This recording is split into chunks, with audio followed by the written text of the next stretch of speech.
Ni siku nyingine tena mtazamaji, tunakutana hapa moja kwa moja kwa ajili ya kupeana yale ya kichambuzi ambayo tulikuandalia kwa siku husika, na leo tunaangazia kuhusiana na kikosi cha Real Madrid Los Blancos, ambapo msimu mpya unaenda kuanza. Mpaka sasa tumeshaona mwalimu mpya yupo, lakini tushaona pia kwa upande mzima wa kikosi chao jinsi kilivyo, sajili mbalimbali. Seni tuko hapa kwa ajili ya kujadili katika upande mzima huu. Tunaenda kuitazama La Liga Santander, lakini tunaenda kuitazama Real de Madrid msimu unaokuja. Kuna baadhi ya mabadiliko mengi. Kwanza ni ujio tena mara nyingine wa Mourinho katika kikosi cha Real Madrid, the special one, ambao tukumbuka alikupita miaka kadhaa, kwa wakati huu pia anarejea tena. Tunaenda kujiona kwanza La Liga namna gani kwa msimu ujao. Kwanza ushindani unaongezeka. Kuwa na Mourinho kwenye ligi tayari ushindani unaongezeka, kwa sababu Mourinho ni kocha mshindi.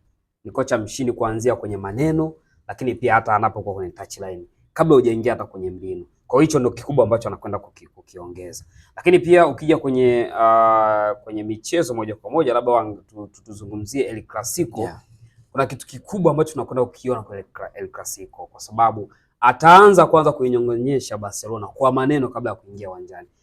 Hiyo kazi Jose Mourinho anaiweza. Kwa upande wa Mourinho nizungumzie hapo. Sawa. Tutazame pia katika kikosi chake ambacho anakuja kutazama hivi sasa. Wafahamu mkoli wengi pa Madrid. Unamuona kuna Jude Bellingham, unamuona kuna Kylian Mbappe Lottin, unamuona kati huo pia Vinicius Junior naye pia anatajwa kama mfalme, lakini usisahau pia kuhusiana na mtoto wa Kituruki Arda Güler pia naye amekuwa akitazama katika upande mzima huo. Madrid hii ataweza vipi kuweza kuihandle, ambapo Xabi Alonso, Arbeloa wote wameshindwa kuweza kuhodhi katika uwezo huo. Kwa Mourinho, kitu ambacho wengi walimtabilia kuiweza Madrid ni pamoja na the way jinsi alivyo. Unajua Mourinho ni kocha mwenye ego. Mourinho ni kocha ambaye anakuambia mimi ni kocha na hakuna mchezaji mkubwa zaidi ya timu. Ili tumeliona mara nyingi sana wakati yuko Chelsea, wakati amekwenda Inter Milan, wakati amekwenda Madrid mwaka ule. Tuliona pia anajua namna ya kuimanage dressing room. Kile ambacho kimetokea kwa Xabi Alonso na Arbeloa, tumeona msigano kati ya Mbappe na Vini, nani awe mfalme na nini, umeona. Hata makocha wakawa wanaogopa amweke nani nje. Lakini kwa Mourinho hilo lazima atalitatua, kwa sababu ni mtu ambaye anaweza kuongea na mchezaji, kumuonyesha kwamba wewe ni mdogo hata kwangu. Kwa sababu ukiangalia Mourinho, kama nilivyokuambia, ni mshindi. Ameshinda mataji mengi na timu mbalimbali ambazo ameshinda UEFA Champions League na Inter Milan, ameshinda ligi na Chelsea mara kadhaa, lakini pia alishinda pia na Madrid. Yes. Alichukua ligi pia. Kwa hiyo ni kocha ambaye huwezi kumwambia chochote. Anamwambia mimi nimechukua UEFA, anambia hata mimi nimechukua UEFA. Hata mimi nilichukua ligi. Umeona? Kwa hiyo itafanya hata Vini na Mbappe wamsikilize. Lakini pia kitu kingine ambacho mimi naona anakwenda kukijenga kama kocha, lazima ataangalia timu yangu imzunguke nani. Kumekuwa na ile Vini anataka timu imzunguke yeye, Mbappe anataka timu imzunguke yeye, kitu ambacho kimewafanya Madrid wakati mwingine wanakosa matokeo.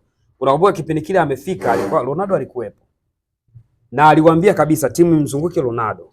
Wakati ule timu inakosa ushindi, lakini unaona baadaye Ronaldo anakuja kuiokoa timu, kwa sababu wachezaji wote wameshaambiwa wamwangalie Ronaldo. Ronaldo alipo, waangalia amekaa sehemu gani, wampatie mpira, tuangalie namna gani tunapata ushindi. Kwa staili hiyo tunaiona Madrid inakwenda kujengeka kumzunguka aidha Mbappe ama Vini. Na ukiniambia mimi nimchagulie, namchagulia imzunguke Mbappe, kwa sababu Mbappe sawa, Vini ni mchezaji mzuri, lakini Mbappe ni mzuri zaidi.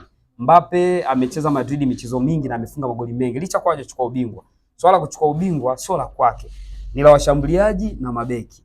Washambuliaji amefunga magoli mengi, mabeki ndio ameshindwa kuzuia hayo magoli. Kwa hiyo kule kutulia kwa dressing room, Mourinho anakwenda kutuliza, lakini pia pamoja na mbinu amewaongezea na Diomande. Yes. Hii inamaanisha kwamba atawaambia kwamba hakuna mchezaji mkubwa. Naweza nikakuweka Mbappe nje nikamtumia Diomande. Naweza nikakuweka Vini nje nikamtumia Rodrigo. Wote ni anaweza akafanya hivyo Mourinho. Na mara nyingi sana Mourinho tumeona akiingia migogoro hii na baadhi ya wachezaji wale ambao alikuwa haelewani nao na anaweka pembeni. Majuzi kumekuwa na kikao wakati anasaini mkataba na Perez. Alimwambia awe final say na amekubaliwa. Kwa hiyo hata akisema huyo mchezaji auzwe, atauzwa. Huyo mchezaji hachezi, hatocheza. Kwa authority ambazo amepewa Mourinho, naiona Madrid inakwenda kutulia na kupata matokeo hasa kwa mifumo ya Mourinho. Sawa, una maana kwamba ameenda kuwa manager pale Madrid. Kwa maana hiyo sasa La Liga msimu ujao tutegemee vipi? Madrid msimu ujao anakwenda kuichallenge FC Barcelona. Anakwenda kuichallenge kabisa, licha kuwa Hansi Flick na timu yake wachezaji wameshazoeana, licha kuwa kuna maingizo ya wachezaji ila sio wengi kuathiri kikosi, kwa sababu kiangalia Barcelona moyo wa timu kuna Yamal, alafu katikati kuna wakina Pedri, Rafinha. Walioingia hawatoingia moja kwa moja kikosi. Kwa hiyo tunategemea ubora wa Barcelona ule ule. Ila Madrid tunategemea ubora zaidi kwa sababu tayari Mourinho atakuja na staili mpya ya kiuchezaji. Mourinho anakuja na mbinu mpya kabisa. Na tukumbuke Barcelona wakati inakutana na Madrid ya Mourinho, Barcelona ilichapika kipindi kile. Umeona? Kwa hiyo Mourinho bado pia Madrid pia nanyi ilichapika pia. Kwa hiyo Mourinho anaifahamu Barcelona, anamfahamu mpinzani wake. Kwa hiyo tunakwenda kuona ushindani utaongezeka zaidi ya ule uliopita. Kumekuwa na uteja hichi kipindi kwa Madrid, kwa Barcelona. Madrid amekuwa anachapika sana. Hilo linakwenda kuzuilika mbele ya Mourinho. Sawa, shukrani.